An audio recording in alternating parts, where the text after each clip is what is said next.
Assalamualaikum warahmatullahi wabarakatuh. Kami dari kelompok 5 akan membahas tentang gender, perbedaannya dengan seks, diskriminasi terhadap gender, dan pengertian feminisme beserta aliran-alirannya. Gender merupakan konstruksi sosial yang mengacu pada sifat serta posisi sosial yang dilekatkan masyarakat kepada laki-laki dan perempuan, seperti laki-laki itu kuat, rasional, tegas, berani, sedangkan perempuan lembut, lebih berperasaan, teliti, dan sebagainya. Gender dibentuk oleh masyarakat, oleh karena itu dapat berubah dari waktu ke waktu, berbeda di setiap tempat, dan tidak bersifat permanen. Sedangkan seks mengacu pada perbedaan biologis antara perempuan dan laki-laki, atau lebih mudahnya kita sebut dengan jenis kelamin. Seks dapat dilihat dari ciri primer, yaitu jenis kelamin yang dimiliki oleh masing-masing individu, serta ciri sekunder seperti massa otot, bentuk tubuh, suara, dan sebagainya. Seks bersifat universal, pembawaan dari lahir, tidak berubah dari waktu ke waktu dan bersifat permanen. Baik, saya di sini akan menjelaskan tentang diskriminasi gender.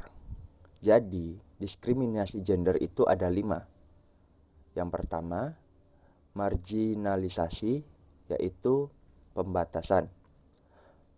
Pembatasan banyak terjadi dalam bidang ekonomi. Misalnya, banyak perempuan hanya mendapatkan pekerjaan yang tidak terlalu bagus, baik dari segi gaji, jaminan kerja, ataupun status dari pekerjaan yang didapatkan. Kedua, subordinasi atau penomorduaan. Anggapan bahwa perempuan lemah, tidak mampu memimpin, cengeng, dan lain sebagainya mengakibatkan perempuan jadi nomor 2 setelah laki-laki. Ketiga, stereotip atau citra buruk, yaitu pandangan buruk terhadap perempuan. Misalnya perempuan yang pulang larut malam adalah pelacur, jalang, dan berbagai sebutan buruk lainnya. Keempat, beban kerja ganda, yaitu tugas dan tanggung jawab perempuan yang berat dan terus-menerus. Misalnya, seorang perempuan selain melayani suami, hamil, melahirkan, menyusui, juga harus menjaga rumah. Di samping itu, kadang ia juga ikut mencari nafkah di rumah, di mana hal tersebut tidak berarti menghilangkan tugas dan tanggung jawab di atas. Dan terakhir, yaitu violence atau kekerasan, yaitu serangan fisik dan psikis. Perempuan pihak paling rentan mengalami kekerasan, di mana hal itu terkait dengan marginalisasi, subordinasi, maupun stereotip di atas, perkosaan, pelecehan seksual, atau perampokan. Contoh kekerasan paling banyak dialami oleh perempuan. Baiklah, jadi saya akan menjelaskan poin yang ketiga, yaitu pengertian feminisme beserta aliran-aliran feminisme. Yang pertama, saya akan menjelaskan tentang pengertian feminisme. Feminisme adalah serangkaian gerakan sosial, gerakan politik, dan ideologinya yang memiliki tujuan yang sama, yaitu untuk mendefinisikan, membangun, dan mencapai kesetaraan gender di lingkup politik, ekonomi, pribadi, dan sosial. Sementara penjelasan berikutnya adalah tentang aliran-aliran feminisme. Jadi, secara garis besar, aliran-aliran feminisme itu terbagi dalam 2 kluster. Kluster pertama yaitu kluster yang merubah nature atau kodrati perempuan. Dan yang kedua, yang melestarikan nature perempuan. Kluster yang merubah nature perempuan itu terdiri atas aliran-aliran feminisme eksistensialisme feminisme liberal, feminisme sosial, dan teologi feminisme.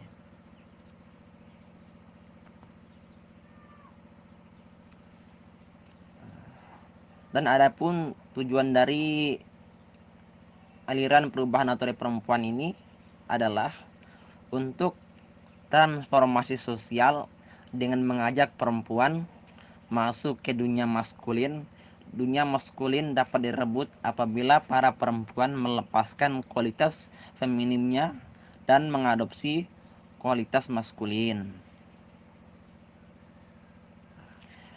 Feminisme eksistensialisme itu bergerak pada tataran individu tentang pentingnya sosialisasi, androgoni, persamaan pengasuh, dan perlakuan antara laki-laki dan perempuan.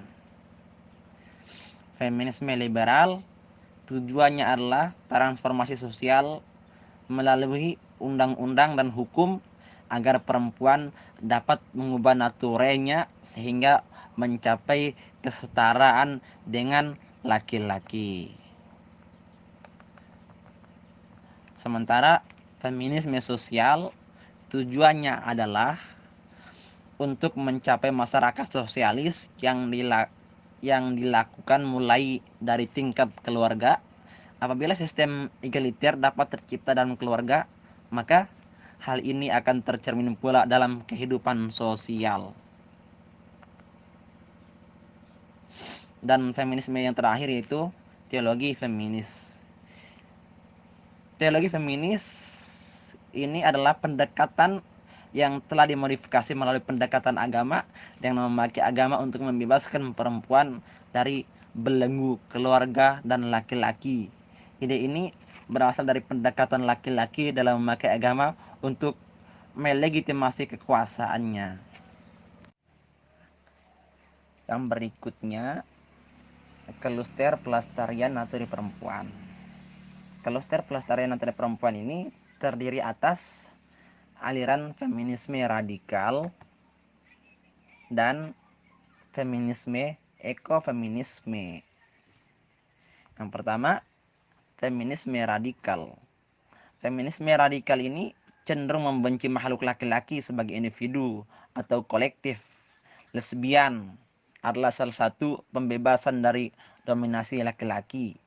Yang kedua, ekofeminisme. Ekofeminisme merupakan gerakan yang ingin mengembalikan kesadaran manusia akan pentingnya dihidupkan kembali kualitas feminim dalam masyarakat.